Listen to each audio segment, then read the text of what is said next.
Hi folks, in this video we're going to look at the solutions to the Unit 4 quiz. So if you don't need to see the solution to every question, you can just skip ahead. I'll include in the description the time of the start of each question. Okay, so let's take a look at the first one. Determine all points where the relation defined by this equation here has a horizontal tangent. So notice here, I'm very specific that I'm looking for points here.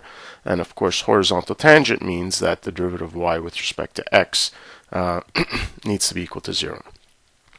Okay, so this is a function or a relation most likely just defined implicitly, in which I can't actually solve for y easily, so I'm going to differentiate implicitly. So I'm going to take the derivative of both sides, so derivative of x squared is just 2x, okay, plus the derivative of y cubed with respect to x. I need to use the chain rule, so it's going to be 3y squared, then times the derivative of y with respect to x. So just to write a little neater, I'll represent y prime as a derivative of y with respect to x. Okay? And then on the other side, I just have, well, the derivative of y with respect to x, so y prime. Okay? So now I'm able to actually isolate for y prime. So I'll bring everything with a y prime to the left-hand side. So 3y squared y prime minus the y prime from the right-hand side. And I'll bring the 2x to the other side, so negative 2x. Okay, here now, in order to isolate, I can factor out the y prime. So here I'm left with 3y squared minus 1 equals negative 2x. And so y prime is equal to negative 2x over 3y squared minus 1. Okay, so now what I need is a horizontal tangent, so I need this derivative to be equal to 0. And since this is a fraction, in order for it to be equal to 0, the numerator has to be equal to 0. So that means that x is going to have to be equal to 0. Okay, but as this is a relation, there could very well be more than one y value that's associated with that input. Okay, so in order to determine all my answers, I have to now input that into the original equation. Okay, so let's input 0 into my equation. So I have 0 plus y cubed equals y. And that's a fairly easy equation to solve. It's a nice polynomial, so I'll bring the y to the left-hand side. So y cubed minus y equals 0, and I'll go ahead and factor. Okay, and it factors quite nicely.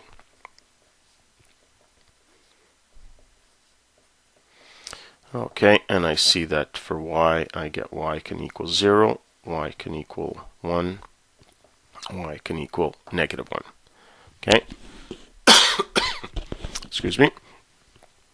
So my solutions now are the points 0, 0, 0, 1, and 0, negative 1. Okay, and if you sketch the graph of this function, you'll see it's got a funny little function. It looks something like this, and then it's got this sort of weird ovally thing on top. So you've got 1, 2, 3 points where the derivative is equal to 0.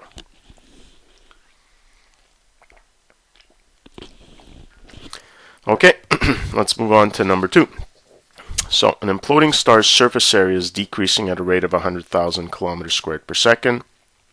When the radius of the star is 50,000 kilometers, determine the rate of change of its volume at that moment. Okay?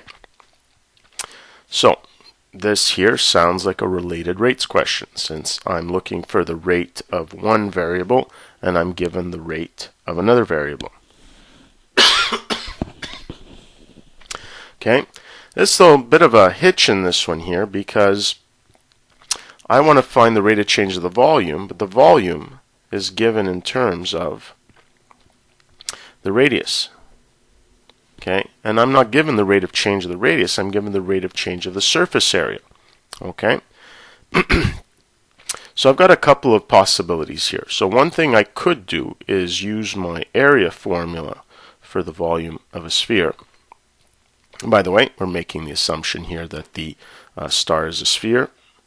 Okay, and I can rewrite r in terms of the area and then input that into the equation. That would be a perfectly good way of solving it, but it just seems as though the algebra might be a little complicated. So another option is, if I know the rate of the areas decrease, actually I might have said increase before here, it's decreasing, I can use this equation to determine the rate of decrease of the radius, and then use that in the other equation. So that's how I'm going to attack this problem here. So let's take the derivative of both sides. So again here, when I take the derivative, when I write a prime, okay, we're taking all these derivatives with respect to time. So a prime is equal to, well, 4 pi is just a constant, and the derivative of r squared with respect to time is 2r times the derivative of r with respect to t, so r prime. So I have a prime is equal to 8 pi r prime. Okay, I know that a prime is 100,000 kilometers squared per second. 8 pi is just a constant, and I'm looking for these values when the radius is 50,000.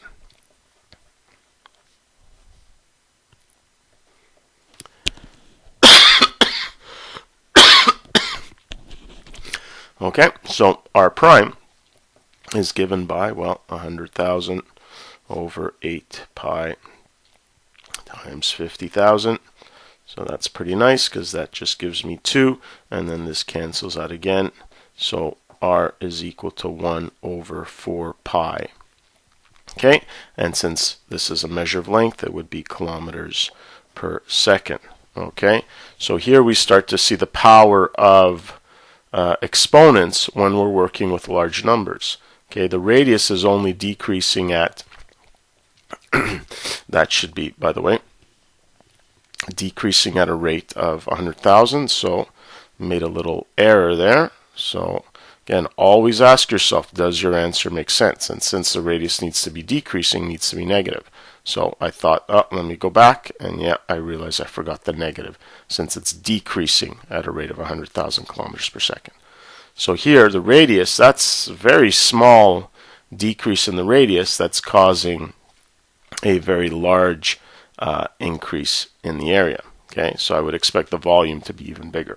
Okay, so now that I know the rate of change of the radius, I'm going to do a similar thing here with the volume. So here, take the derivative of v with respect to t, 4/3 pi, just a constant. So here, 3r squared times r prime. Okay, a bit of canceling, so v prime is equal to 4 pi r squared r prime. But I know that the radius at which I'm interested in is 50,000, so 50,000 squared, and then r prime is given by negative 1 over 4 pi. Okay, and that actually works out pretty nicely because those cancel out. So v prime, what I've been looking for, the rate of change of the volume, is given by, well, just negative 50,000 squared kilometers cubed per second. Okay, so while the rate of the radius seems relatively small, it creates a huge change in the volume. Okay, and here you can write this out if you like, or even leave it as 50,000 squared is fine. Okay, so again, this is a more complex problem than we saw last time, in that we had to kind of do a double related rates question to solve the problem. Okay, let's move on to number 3. Okay, so notice here, do not solve. All I want you to is to write the model. Okay, so let's see what this model has to do. So we have to determine the minimum amount of material needed, so we think surface area, to produce an open top box. So keep in mind, we don't have a top, with a square base and a volume of 1,000 centimeters cubed. So let me draw my box here. Okay, and I don't want the top. Okay, and since it's a square based, I know that the length and width will have the same value, but my height may not. Okay, so what I'm looking to optimize here is the surface area. So let me start with that. And the surface area is, there's the area of the bottom, which is x squared. Okay, and then the area of the 4 sides, well, each side is xy, so plus 4xy.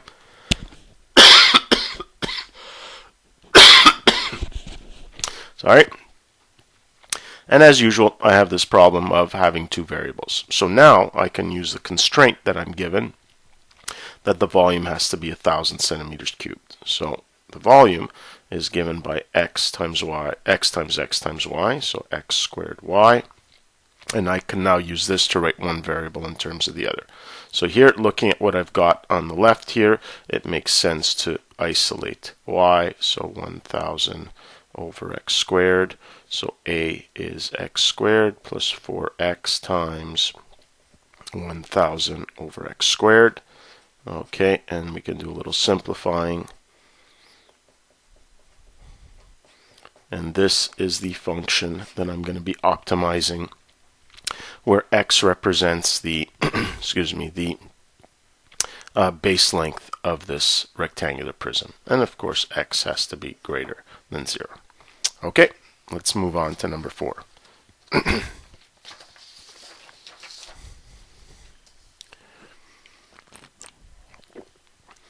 Okay, so this is, our typical question where we're increasing or decreasing by amount, and it has an effect on sales.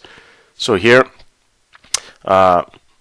you've read it already. So here, if all apartments are rented, so for all 100 are rented at the moment, $800 a month. But every time you increase the rent by $15, one apartment becomes empty. Okay? Now, the other thing we have is that there's a cost for the maintenance of these rented apartments. So notice here, this cost is for an apartment that's being rented, is on average about $60 a month. Okay? And landlord wants to know if he should charge, what he should charge to get the highest profit. And in fact, might it be better to not have all apartments rented? Okay, so this is our goal here. So let's start with what we're trying to optimize, which is profit. And I'm going to write the profit in terms of numbers of apartments rented. So we know that that's revenue minus cost. Okay, so x is number of apartments rented. Okay, so the cost function is actually the easy one, so let's start with that. So the cost is just, well, $60 per rented apartment, so just 60x. Okay, the revenue, well, I know that that's going to be gotten by taking the number of apartments rented times the rent or the price for each apartment. Okay, and this is where we have to do some work now. So we know it's going to be a linear function because for every increase in one, there's a regular decrease in the other.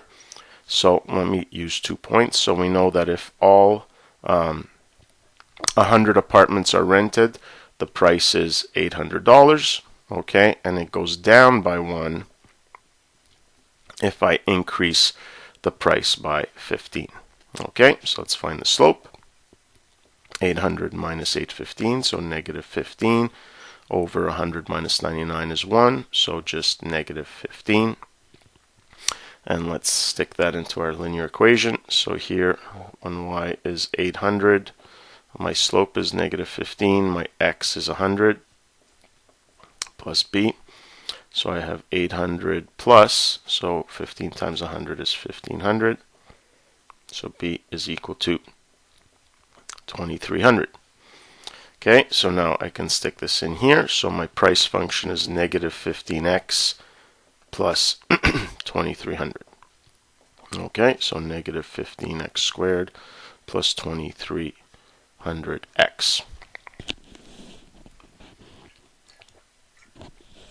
So now from here, I can optimize my profit. So profit is given by my revenue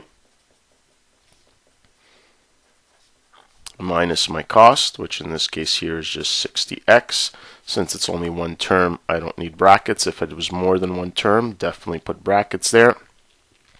Okay, and negative 15x squared. So here 2300 minus 60, I guess that would be 2240. And we see that my profit function is in fact a quadratic. So because it's a quadratic and we know how to work with these very easily, I'm not going to expect you to necessarily take derivatives. So I know that the x value of the Optimal value, in this case here, the maximum is just given by negative b, so the coefficient of x, so negative 2240 over 2 times a, the coefficient of x squared, so 2 times negative 15. And so here we have, let's see what we have, 2240 divided by 30, since I know the negatives are going to cancel out, and I got 74.666. But since these are apartments, we'll say that's an even 75. Okay? So this means that he should be renting 75 apartments to maximize his profit. But let's see what he's actually, what we're being asked to do. So could he make a greater profits? Yes, if he rents 75 only. And so what we need to do is figure out the rent. Okay? So that's gotten by the price function. So P at 75 is just negative 15 times 75 plus 2300. Okay, and let's see what we got. Negative 15 times 75 plus 2300 is 1175. Okay, so if he increases the rent to 1175, yes, he's going to rent fewer apartments, but in the end, it'll result in a maximum profit. Okay, and that's it for this one. So let's move on to the last question. And again, we have one of these do not solve problems. So it says, write the equation of the function you would optimize to determine the point on the curve, this parabola, which is closest to the point 1, 0. So let's draw a picture here just to help us out here. So just this ends up being x minus 3, x minus 5. So we've got our parabola that looks, I guess, something like this. Okay, and our point 1, 0. Okay, so somewhere here on this parabola is a point x, y, which is closest to the point 1, 0. Okay. And what we want to do is minimize the distance. So what we're going to be using is the distance formula. Okay. So distance formula, okay, is just d is equal to square root of x2 minus x1. So x minus 1 squared plus the difference in the y squared. Okay. But here, this y value is on the parabola. Okay. So this y value is just given by x squared minus 8x plus 15. So we've got x squared minus 8x minus plus 15 minus the second y value, which in this case here is just 0. So the equation that I can work with here is just square root of x minus 1 squared plus x squared minus 8x plus 15 all squared. Okay, and since you don't actually have to solve this, I wouldn't expect you to multiply it out.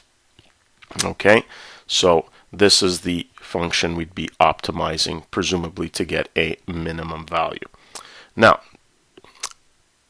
just a quick note here is since we now know how to differentiate implicitly, nothing stops you from squaring both sides.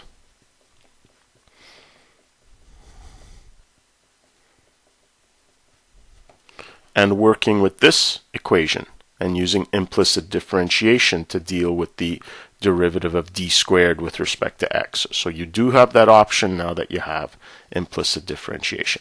Okay, and that's it for this quiz.